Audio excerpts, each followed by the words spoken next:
thank you guys for the support from the previous video. Today we're having a second conversation, a conversation that I think will be very, very beneficial to everyone. You know, the first conversation we had was based around art, and this is another expression of art that I think deserves to have light shed on it. So today I have the privilege of sitting down with three folks that I respect a ton, and I want them to share their expression of their creativity through their businesses, through their entrepreneur spirit. So first of all, I've got to the left of me, I got the muscle man himself, Alex Martinez, who's the owner of CrossFit Notorious. Alex, if you want to just briefly introduce yourself. I already did, but we're going to do it again anyway, so go ahead, man. Alex Martinez, I'm owner of CrossFit Notorious in the north side of Chicago. I was born and raised in Waukegan. Been out in Chicago for some time now, but have been owning and participating in the world of CrossFit for about 8-9 years. All right, cool, man. And next to him is another gentleman who I respect a ton, and that's Luis. Luis, so if you can just introduce yourself, who you're representing today, and what you do and who you are for a little bit. Well, like Raul said, my name is Luis. I was born and raised in Guatemala. I came here following my calling in life, basically. 7 years ago, I live in Kenosha. I am an artist. I also started an organization called the Join Foundation. So my creative side is on art, but then it complements my calling. Probably we'll talk a little more about that later. So tell us, what is Join? What do you do? Oh, Join Foundation. Yeah, that's our organization. We started it when we came here. Basically, we want to help kids that are growing in really poor environments to break their cycle of poverty. We do this by providing education, scholarships, and then leadership training. Okay. Yep. Cool. And next to Luis is LeQoinne Rice, another gentleman that I had the privilege to do life with for a little bit. He went to high school with us. So did Alex. And LeQoinne, man, introduce yourself to the people, man. Yeah, so LeQoinne Rice, born and raised in Waukegan, in North Chicago. Spent my adolescent years in North Chicago, my teenage years in Waukegan. I've been in the hospitality industry for 17, 18 years, and I have a restaurant called Rhyme and Reason, 1938 West Division, just to let you know. The plug, boy, I like it. Yeah, so we've been open for 1 year and 6 months now, and we're currently right now working on our second venture. Amen. That's awesome, man. That's awesome. So as we kind of go through this conversation, man, I just want to hear, first of all, a little bit of you guys' upbringing, and then we'll kind of go into where you guys are at now and how that has kind of impacted what you guys do today. So, man, LeQuan, you said you grew up in North Chicago? Yeah, that's correct. Okay. Where in North Chicago? North Chicago is 16th and Christian. Okay. Yeah, 16th and Christian. I went to Neal. Then from Neal, I went to Novak. Okay. And right when Novak went on strike, I was in the 7th grade. And that's when I transferred to Jefferson. Okay, so Jefferson was your first Waukegan school? Absolutely. Nice. It was tough. It was a tough transition because like all of my friends and my buddies were obviously in North Chicago. So I spent my time in detention quite often when I got to Jefferson. Nice. Nice. And so when you moved to Waukegan, where'd you guys move to? We moved to Westwood Apartments. Okay. Yeah, so that was right behind at the time. It was Venture. Venture was right there. Okay, you're right back there. Back there. I think that's cool. When my development started to come around, right? I see. I think so. Yeah. Because I'm an only child. Oh, okay. I didn't know that. Oh yeah. Yeah. And I can see it now though. You can see it. Yeah, that was right? No, it's funny because like being an only child, my mother was super protective, overprotective. Sure. So many ways. Listen, she walked me to school to held my hand until the 7th grade. Really? Yeah, no, I'm serious. That'll build character. No joke. It builds a lot of character. A ton of character. A lot of character. So I was an introvert for the most part of my life, right? And I think in order for you to fit in, you have to act outside of who you normally are, right? Sure. I think sometimes that's the good thing about like being an only child, because in order for you to fit in, you have to open up, right? So you have to play that role of being extrovert, right? Sure. But I was naturally an introvert. So it works out for me. Cool. Yeah. And Luis, where did you grow up? Guatemala. What part of Guatemala? The city. The city. Yeah. I was born in the city. My father migrated from a village, actually, the Caribbean side of Guatemala. It's just a small town in Guatemala called Livingston. beautiful place. They migrated to the city looking for a better future. Okay. You know, my dad grew up. My grandfather was a very hardworking business owner, but they had to move. They had to move to the city. So, and then my mother also grew up outside the city, on another side. Okay. You know, in the mountains, Okay. at a coffee farm. And the coffee farm? Yeah. That's awesome. And she had a better life growing up, I think, than my dad did. So they came to the city. I can't complain. I had a pretty good childhood. Yeah. How many You brothers know, and sisters you had? I have a sister and two brothers. Two brothers. Yeah. And how old were you when you moved here? I just got married when actually we got married with Rachel, my wife, and then we came 3 weeks later. Really? How Yeah. long ago was that? 7 years. This 7 is my years? 7th year. Okay. Yeah. So 2011? 2012. 12. January 11, 2012. Cool, man. Yeah. Thank you, man. How about you, bro? I know I pretty much know, but I'll ask you anyway. Where'd you grow up? What was growing up? I lived in North Chicago for briefly. Went to Neal for a short time. Typical, a very common Waukegan story. Immigrant parents, lived with all my cousins and At the stuff same in the same time. time, Yeah, the same yeah, house. yeah. Went to kindergarten to high school in Waukegan. Then Where did you go to elementary school? I went to There's only 3 or 4 of them. McCall. McCall. Okay. Oh yeah, you were a north side baby. Well, the thing is, I went to McCall, and then I thought my English was good. Until you I got to thought I McCall? spoke English, but apparently I didn't. And McCall didn't have a bilingual program. Oh, okay. So I went to, I just can't, man, Where was it by? it's over Little there. Fort? Not Little Fort. It's the one by, you know where Aldi is? Yeah. The on Lewis back Yeah. there. I don't know what's that school back there behind? Well, anyway, I know what you're talking about. Yeah, well, they spoke Spanish. Did they? So I got You can transfer. I got asked to go somewhere where they spoke my language. Nice. So I went to bilingual class at that school for to the 4th grade, and then came back to McCall. When you learn how to speak English. Yeah. Well, I thought I spoke English the whole time. Apparently, there's a difference between choose and shoes. Who's watching, right? But yeah, Jack Benny, then Waukegan High School, then went off to Northern Illinois. Okay. Ever since. That's cool, man. That's cool. Where'd you go to school, LeQoinne, after high school? After high school, I went to Parkland, and I went to U of I Okay. and Eastern and Kendall College. Okay. And the Illinois Institute of Art. I keep going or no? No, I Stop think there? that's enough. I think Yeah, stop there. Yeah. Okay. Cool, man. So, we're sitting here today at this beautiful place right here on the lakefront, and what I thought was so cool about having this conversation today is that there's a pretty cool event going on for young adults today, and somebody who was integral in this space actually being created was LeQoinne.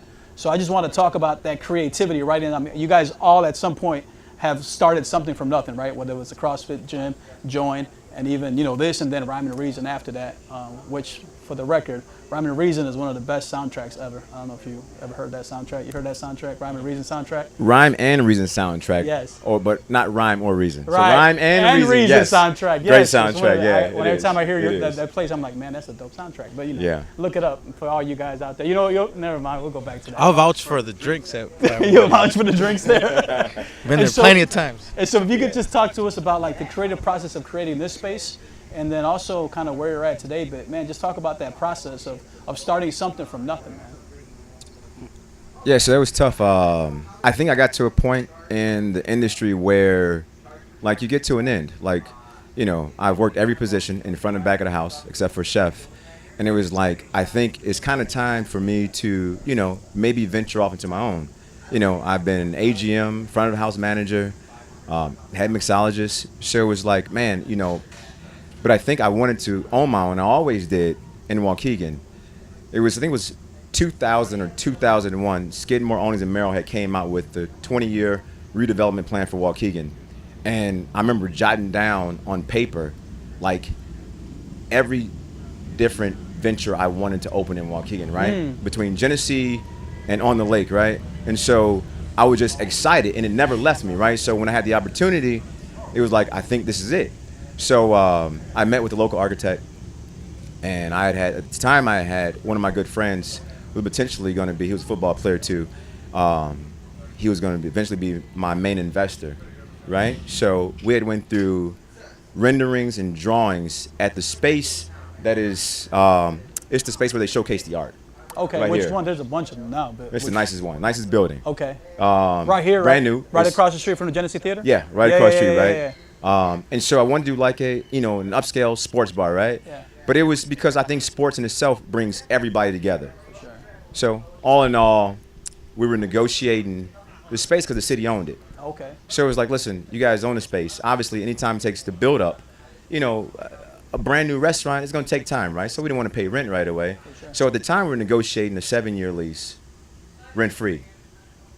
Obviously, things changed, right? sure. As negotiations went on, went from 7 years to 2 years, and how about no rent-free, right? And so it was at a stalemate to where my partner was like, listen, I don't want any parts of it. Definitely. But during this time, though, the architect had an investor who was looking to invest in someone with a dream, right? And I think at the time I was the one who had the dream, right? Sure. But didn't have the means to start the dream. To make it happen. Yeah. And then the opportunity came was this space. And we look at this space here. Before any of this was here, it was just grass. Yeah, Grass yeah. and maybe 2 picnic benches. For sure. And it was February, March, and the question was, what can you do with this space? Like, man, this is 9,000 square feet of space. Like, what can you do with it, right? Because it has to be outdoor. And at the time, I believe sports bring people together, but so do music, right? Yeah. So I said, if we can maybe curate something to where there's music, food, cocktails, people can dance and enjoy music by the lake, that will not only drive our people who live in this city, but also people outside the city, Yeah. right, to have this space. So that's kind of how it started. And then it was like, okay, well, we don't have a kitchen, so where's the food going to come from, right? So how about a food trailer? Okay. Let's customize a food trailer based on this menu that I can come up with, Sure, right? And so we got this food trailer. We ordered it from Las Vegas. It was really? a company in Las Vegas, Who and they made shipped it out here. Okay. And then it was like, okay, we need to make an outdoor bar, right? One thing I hate when I was a kid was porta potties. Yeah. I don't want porta potties. Nah, I hear you. Nobody wants that. So let's You build seem to be a little restrooms bit of out a here. clean dude because you mentioned a couple Oh, things. I am earlier. pretty clean. I Yeah, see, you I noticed yeah, that. talk I about noticed that. Yeah, We won't yeah, talk about I know that. about that. Yeah, exactly. And so then it was like, okay, then we need a stage, Yeah. right? We need a stage for music. Yeah. And that's kind of how it was, man. This was the process went so fast. Think about it. Listen, we got this lease in March when it was just grass. Yeah. We were open June the 14th, Yeah. 2014 or 2012. Listen, anyway, right? So Yeah. beside the point of when it was like it came together, right? And it moved so fast. By the time I knew it, it was October, and fall was over. Sure. Um, I have to wait another year. Now I have to wait another year, right? Yeah. So you hire these kids who are green, right? And the goal is develop talent along the way, but you lose them, Sure. because then they have to find jobs somewhere else, right? Yeah, For yeah, sure. yeah. And so the following year, and I'm gonna keep this short. The Yeah. following year, the opportunity was to take on the yacht club. At the time, and I'll be 100% transparent. Yeah. I wanted no parts of the yacht club. Okay. Zero. And there was a ton of reasons why, but we can leave that Sure, a sure, conversation sure. outside of that. But we did though. Okay. So it was operating both places, right? In between Cyber Place at the time before it's Harbor Edge, Yeah. and the yacht club. We took over the F&B, so the food and beverage operation. And it was a mental struggle. Because Outside- your heart wasn't into it from the get-go. It You wasn't. said It you didn't wasn't. want it. Yeah, It wasn't, yeah. right? And it took away from my baby, which was here, For sure. right? Took the focus away from here. And there was a time, and again, it's another story, where it came to a part to where didn't matter if this was my baby or not. There is also parts of appreciation that goes into it. And I think the level that I was at, that I didn't feel appreciated. Yeah. So I think there was a time to split. And I think the split was where, listen, in this industry that I'm in, whether you're a chef, you're an operator, there's no 2 weeks. Sure. You just walk out and leave. Yeah, That's kind of how it goes, yeah, because yeah. there's so much, like if you're leaving, you want to leave and you don't want to stick Yeah, around. yeah. But my goal was absolutely, regardless of how I felt about anything, was that I was going to make sure that the operation was going to be to a point to where, listen, this is how things go, this is how it operates, and then I can leave. When I felt comfortable leaving, right? I felt like, listen, you guys in good enough hands, you can take off from there. Okay, that's Right. cool, man. That's cool. I got a ton of questions, but we'll get back to Yeah, that, for man. sure. So, Yeah. if you could tell us, man, how did CrossFit Notorious come to be? How did that start? When did that dream begin? It kind of just fell on my lap. Okay.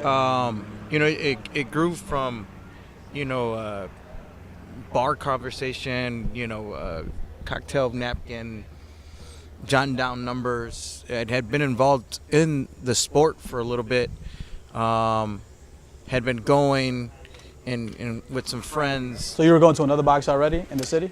Right. Yeah. So we're going there, and with a buddy of mine, was my neighbor. Just conversation. You know, we were pretty unhappy of where we were at. The guy who ran it was an exceptional athlete, Yeah. and we were just pretty much subsidizing his training. Oh, I Right. see. So he really didn't care about us. He just cared about him and his performance. And it turned into we could do this. Let's do this, and it just kind of snowballed. Till next thing we knew, we're looking for spaces. Yeah. What year did you guys open up? So this is 2012, and it happened. He caught wind that we were looking around and searching around, and a guy that I had become really good friends. He's actually heavily involved in the restaurant biz, in Element Collective. Okay. He facilitated a lot of it, because I didn't know jack about commercial real estate or business the legal license. side of it. Yeah, I wanted a room with some weights, and I wanted to And just do a bunch of burpees. Right. That's what you people do, right? I wanted to just do burpees. That's it. And that friend was like, here, use my realtor, use my attorney, this, that, and the other. So he really helped, like, kind of just get me going. So I owe a lot to those two guys. I was, the guy with the passion for the sport, and the kind of the face behind it. But definitely, I kind of got lucky that these guys were able to help me. That's cool. How about you, Luis? How does Join come about, man? What happened? How did that start from nothing to something, man? Wow. It's just a very long process of believing in what you heard, what you've been called to do, and just go after it. When did Join start? When I got here. Okay. And how did it start? Man, I had, like I said before, I had a good life in Guatemala. My dad passed away when I was 20 years old, so I had to start a business. So I was doing good, and I was having a nice life. And we decided to come here to the United States with my wife as a part of a church that was going to reach the Hispanic population of this area, the Waukegan, Kenosha, Racine area. And right before we came to the United States, I started realizing that I was living right next to a lot of people that had a lot less than I did. That was back in Guatemala. That was back in Guatemala. Yeah. That's when I knew that I had to do something for my country, basically. So it all started thinking in a way of how to tell a kid that he has a future, that he's loved.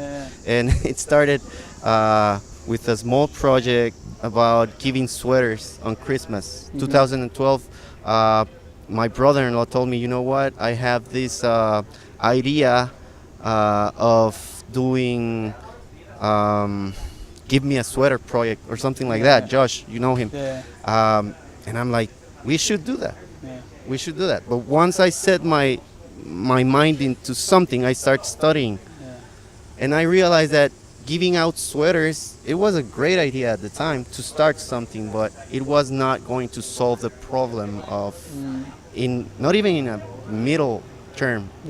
Short term, you got a sweater for what? 6 months? Then you're waiting. That's if it's nice. If it's not who else nice, is going to probably give me a month. sweater, Yeah. So then I told my wife, okay, if we're gonna start an organization, I want it to be focused on education, Okay. because if we just Give 'em giving stuff. away stuff, Yeah. it's good and it feels good, you know, Right. but it's not really helping them. It's gonna make temporary. It's just yeah, temporary. it's gonna hurt them on the long term. And so right now, how many kids have you guys put through this education program and put Oh them through? my God, we've given more than 65 scholarships Oh wow. in this 7 years. 7 years, 65 scholarships. Yeah, And so right now, the oldest kid has been a part of the Joint Foundation. How old is he? he already graduated like 2 years ago. Okay. He's an accountant. Okay. He's going to the university in Guatemala to be a CPA. Okay. You know, That's cool, he's working as a bookkeeper, Uh-huh. and actually this year, 5 of our kids graduate. Really? You know, Graduate high school? high school. Yeah. Well, we encourage them to go through a technical degree. Sure. You know, not just high school, but it's To learn a everything that you learn in high school plus a technical skill. So Okay. most of our students are graduating as teachers, Oh, okay. accountants. So they're equipped to be able to continue to go yeah, forward. designers. Yeah. Yeah. That's cool. Yeah. That's cool, man. So, how does growing up in this environment, how does it affect, or how did it impact, starting a business, or even what the business is? I mean, CrossFit Notorious. Like, how was it impacted by the way you grew up? I think growing up around here, you're used to working with people, right? I think this is a very blue collar town. You're used to not having things handed to you. You're used to working well, collaborating with others. I mean, the CrossFit isn't anything special that no one else has done. It's just packaged as this sport that has camaraderie.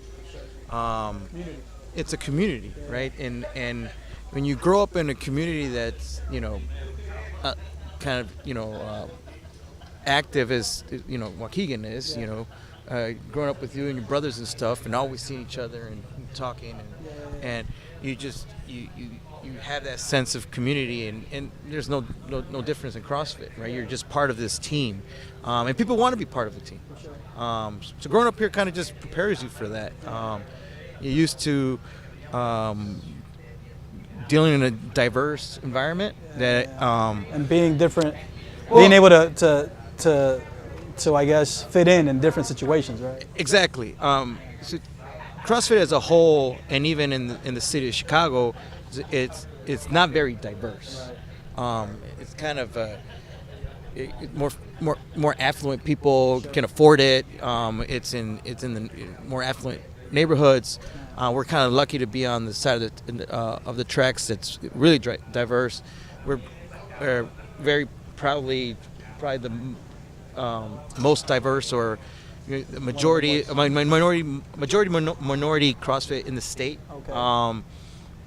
It's very reflective of the environment I grew up in, For sure. and we're very comfortable with it. We're unapologetic about it.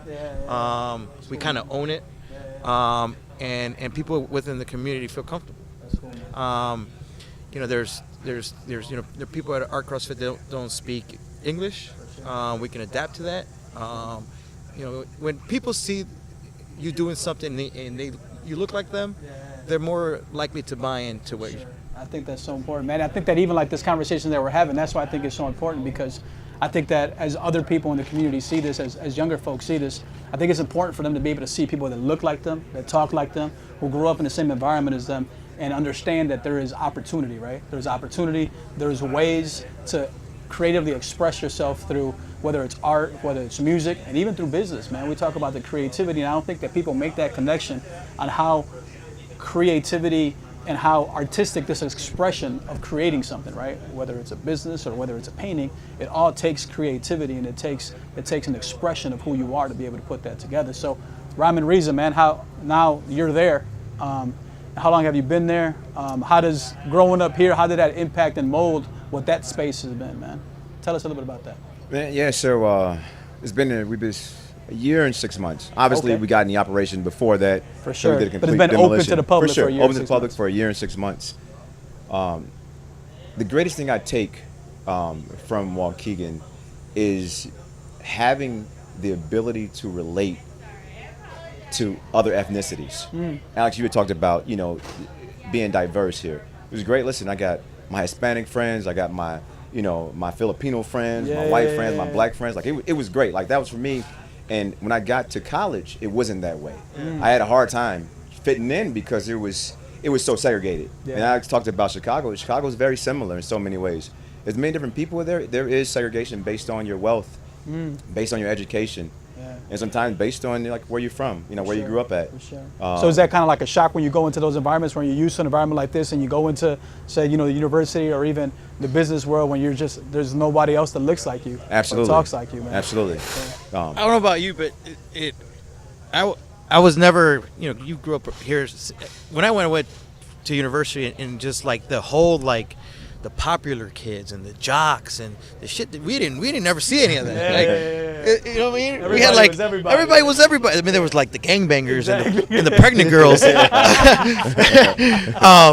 But when I was, and they were like, "No, man, you can't come in here because you ain't such frat and you don't know." You don't have I'm this like, coat on. I don't care. Here's my $5. Give me my solo cup. Give me my solo cup. And that prepares you for something because the world doesn't care what fraternity you're in. Right. No, it doesn't. It doesn't care. You're in Worker. We're in Avondale, Logan Square, where there were Hispanic and Polish neighborhoods before. Yeah. You Yeah, can't just yeah, show yeah, up and yeah. start changing shit. Right. Like this is. And Waukegan prepares you for that. It is what it is. It prepares you to. Not everybody is the same, and you better be ready for that. It does. Yeah. It does. Yeah. So in so many ways, like rhyme or reason, because this is like I can truly say like rhyme or reason is me. Okay. Like this was me. This was my launch pad. For sure. But rhyme or reason, it's the full in so many ways, expression. it looks like me. Yeah, right? it's the full And I don't expression, say like right. talking about the physical aspect of it, Yeah. but when you see it and you look at certain things like, and just the style is like that's him, right? Yeah. And I'm comfortable with it. That's cool, man. That's Um, cool. So all your employees have their parents walk them by hand to You know what? the restaurant? Listen, I had a kid, man. His mom bought him lunch every day. Really? I used to give him a hard time about it. Like, bro, like, you were 22. You know? 22. He's like, so I saw pictures of you. I know, right? I You were know. 17. I know. It does, but I would go back and think about like, man, my mom is the same way. If I needed lunch, she would bring me lunch to this day, right? Yeah. But no, man, listen, Waukegan run through my veins, and That's cool, man. It's like the heart is here, because this is home, and I think I developed a lot of myself here. For sure. Right. And listen, I have goals and aspirations for the city, Yeah. and I would hope, at some point that it gets to where it possibly could, right? Because we use potential all the time. I think we talked about this earlier. Yeah, We were yeah. saying potential for a long time, man. It's time to kind of It's get off of potential and say, all right, absolutely, let's go, right? Absolutely. Let's go. Let's but go. then also you have to have people who are innovative thinkers, man. Definitely. Definitely. So Definitely. So, you talked a little bit earlier about this dream, and you got kind of written down your whole plan for Waukegan. Yeah. Where is that? So listen, I'll be honest. It was on a laptop.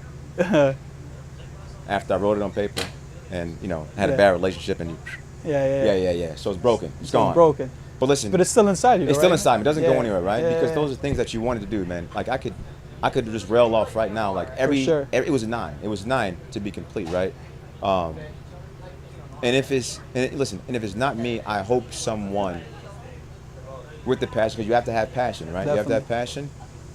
Would take hold of this opportunity, right, and run with it. Yeah. But I think the city would have to allow someone to run wild with it. Definitely, man. No, I You agree. know? I agree. And Luis, man, you grew up in a different environment than we grew up in. Yeah. But then you came here, man. So what are some of the things that you've noticed in the community? Obviously from growing up in Guatemala to coming here to the Zion, Waukegan, Kenosha area. Man, what do you see, or what have you experienced with the community, man, with the people? Well, the whole organization, our organization, the Joint Foundation, It's all about breaking the cycle of poverty in the youth. Uh-huh. You know, when I came here in Guatemala, I was used to run projects. I was the boss. I was the business owner. Yeah. And I came here, and nobody cared about my education from Guatemala. Yeah. So I had to start from my technical abilities, you know. So I still currently work as an electrician, Okay. and I love it, Yeah. you know. But I learned that if you're an electrician in Guatemala, you cannot have an SUV. You cannot have sometimes a flat screen TV. You know, if you're an electrician in Guatemala, you struggle Yeah. Okay. to put 3 meals yeah. in the Food on table for your family Yeah. every day. Yeah. You got to be an engineer, you got to be a business owner, and have a lot of connections. You know, so I learned that here in the United States, no matter if it doesn't matter if it's Kenosha, Waukegan, here in the United States, if you really, really want to get a bright future, you can work for your bright future. You don't really have the need of having a college degree to get that big chance. You know, being an electrician, you can get a good life. For sure. You can You know? provide for your family. So and I your learned boys. that the words rich and poor Yeah. have completely different meanings here and in Guatemala. Definitely. You know, and but on the, let's say, the dichotomy of this is that the results of poverty in Guatemala are way different than the results of poverty here in the United States. Let's talk about Waukegan. Yeah. Results of poverty in Waukegan are, like you said, segregation, isolation, Yeah. gangs, Yeah. drugs, Yeah. crime, Yeah. you know, dependency on social programs, For sure. you know. In Guatemala, the results are that you don't have food. Yeah. But you die. You can die Yeah. because you don't have anything, you know. But the root of poverty is the same here in the United States, and it's the same in Guatemala. It's in your heart. It's a mentality. It's a mentality of, you know, I'll never go to college because I was born in Waukegan. Yeah. You know, Yeah. only 5% of the population get to go to college. Yeah. I'll never have a Mercedes-Benz, you know, because that's too expensive for me. Yeah. My dad didn't have it. My grandfather didn't have it. So it's a matter of, it's a mindset. Yeah. And I think it's these That's the cyclical word. things too, man, because a lot of what I feel kind of affects our ability, because I think there's so many talented people in our community, but I think that they've never really been outside of the community. They've never seen anything beyond what we see here, and it's very difficult to dream and imagine if you haven't had a chance to dream and imagine of something that you physically see, you know what I'm saying? If it's always just like this idea that you never get a chance to experience, it makes it very difficult, man. And so I think that then takes away from the hope, it takes away from the vision, from the dreaming, and then it just allows you to be in this state of like, all right, we'll just go day by day and try to figure it out, which isn't helpful to anybody. No, Yeah. you're right. And like you said, like LeQuan said, there's a lot of potential. Yeah. And potential is basically in the talent that people has, Yeah. you know. But if you cannot connect your talent with the purpose of that talent, with your purpose for that talent, then you're gonna be struggling, you know. You're gonna be Just trying to find procrastinating all the time, and you will just give up probably. 'Cause there's no passion.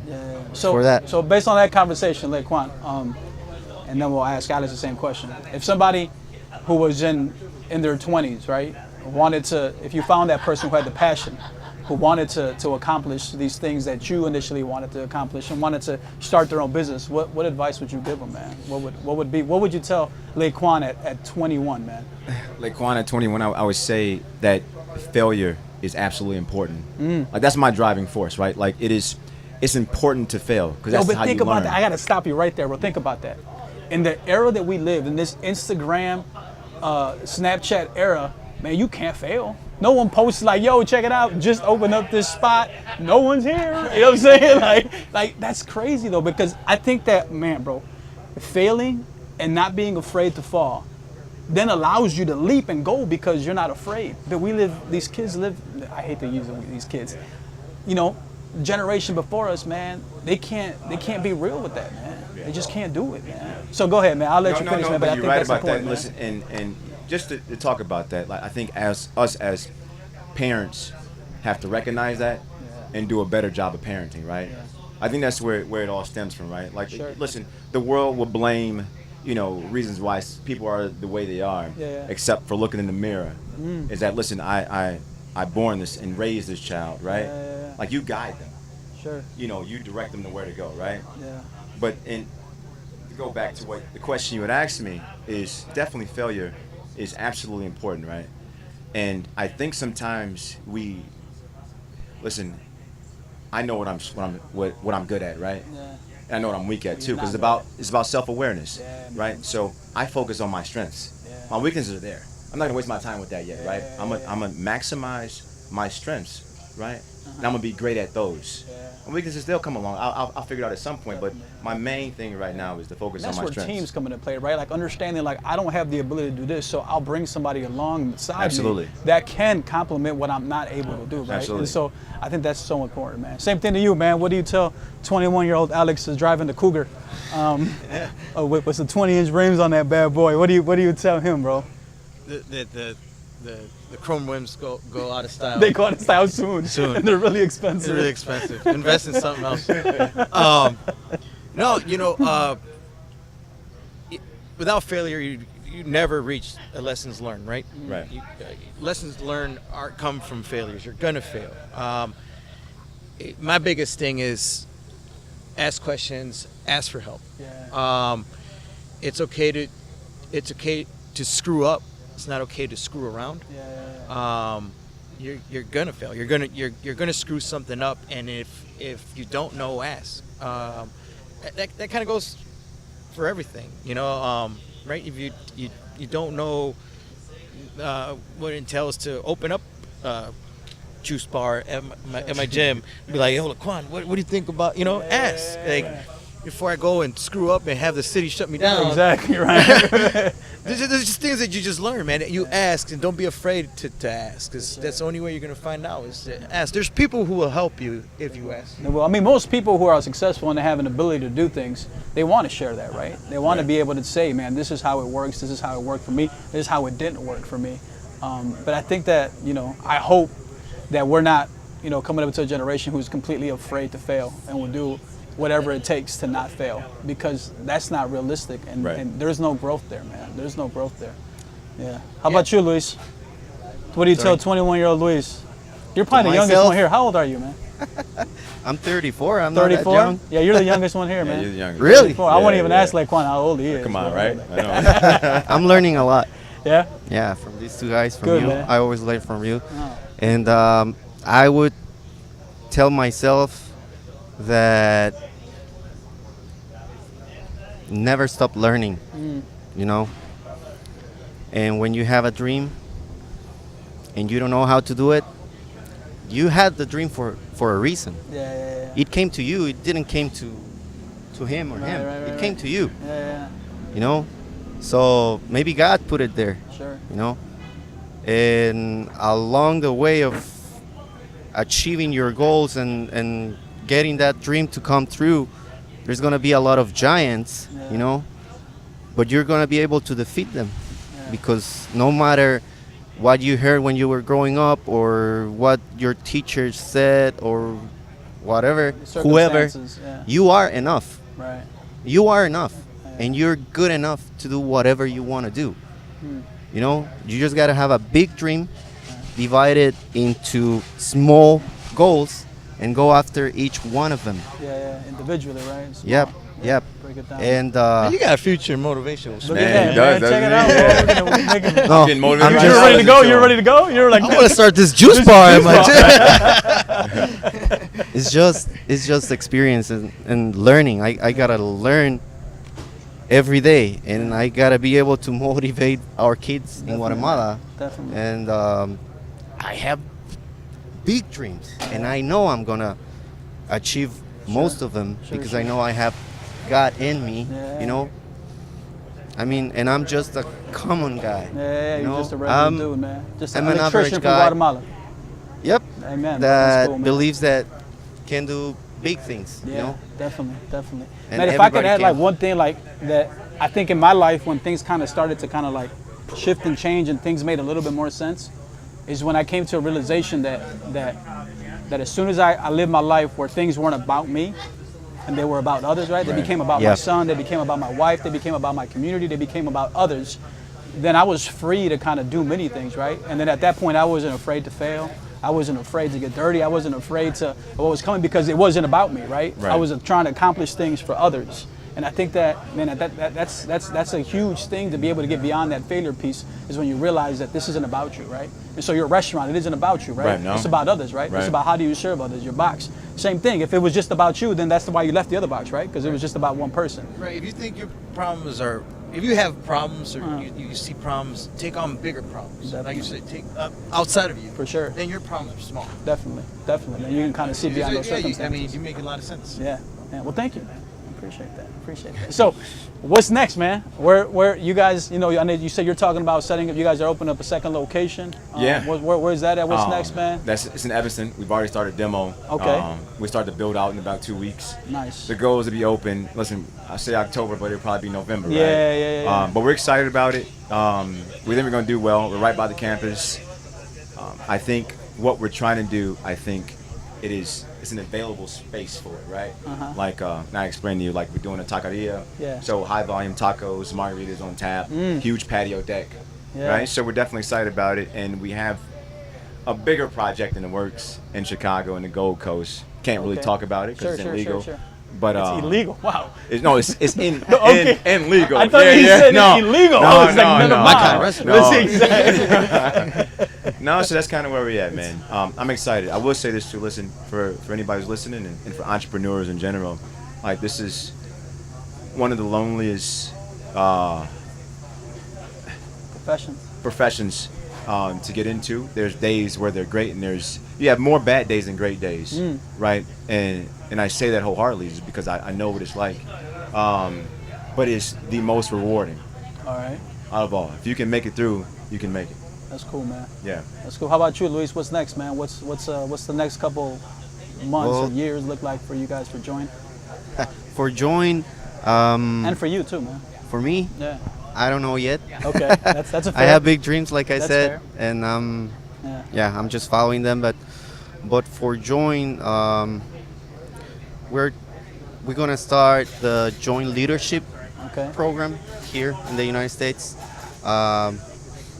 Not by giving scholarships, but just what we just talked about. Yeah. I want to be able to share these, to have these conversations in front of juniors, seniors, and sophomores. You know, high school kids. There is a gap between high school graduates and college kids. Yeah. I mean, somehow they get lost in between high school and college. Yeah.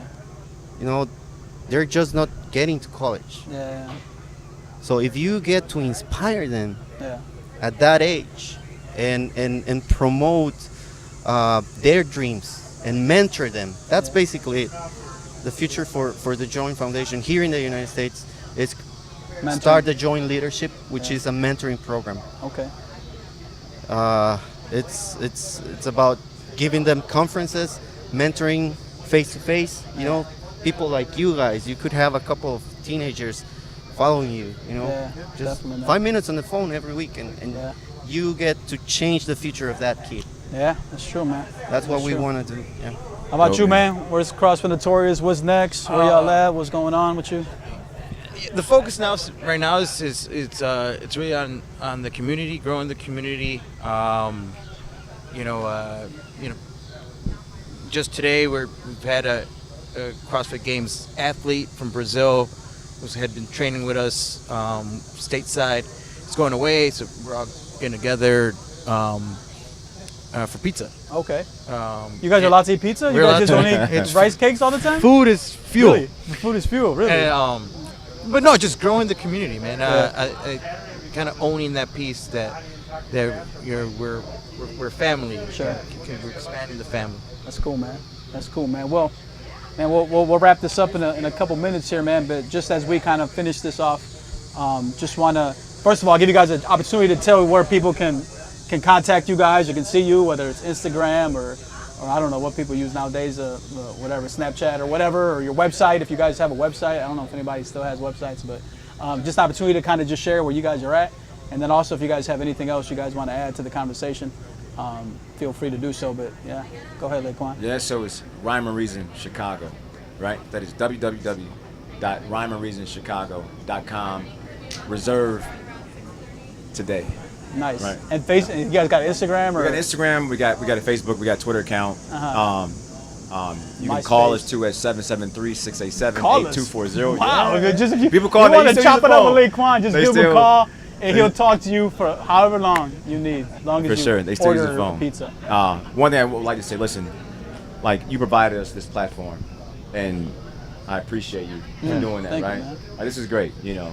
Yeah. I know I watched, your first episode, but like being in it and involved in it, I think it's a dope thing that you're doing there. No, I appreciate you guys taking the time to do so, and I think that it's extremely cool to just kind of be here in this space that you kind of created, right? And so, man, we're here in the place that you created for this community, and now the community is being able to enjoy it because of the work that you put in to make this happen, man. So thank you, man. I appreciate it. Thank you, man. That's dope.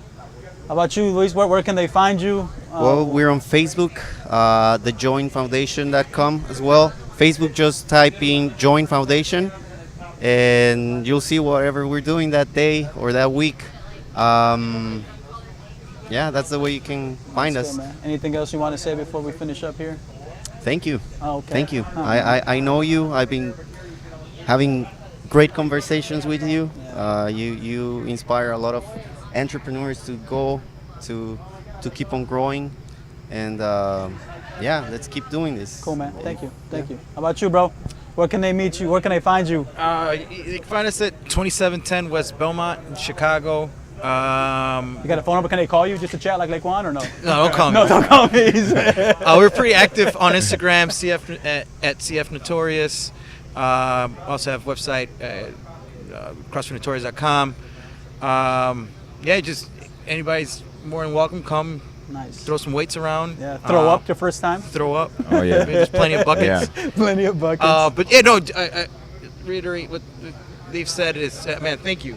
This is super cool. It's a buzzword nowadays, but representation really does matter. It does matter. Getting people that you grew up with or that, come from the same town, kind of doing what you guys are doing, is inspirational. I mean, to me and whoever sees this, that there's people like us that are doing things. Sure, man. So it means a lot. Yeah. So I thank you for facilitating this. No problem, Giving the man. platform for. No problem, man. Cool, man. So thank you guys for your time, man. I appreciate you guys driving down. Alex and LeQuan both drove an hour and a half from the city to meet us here in Waukegan, and I appreciate that a lot. And Luis, I know you had to kind of rush here from work, man, so that means a lot to me as well. So thank you guys. I appreciate that. And, man, check these guys out. And thank you guys for your support, man. Have a good one.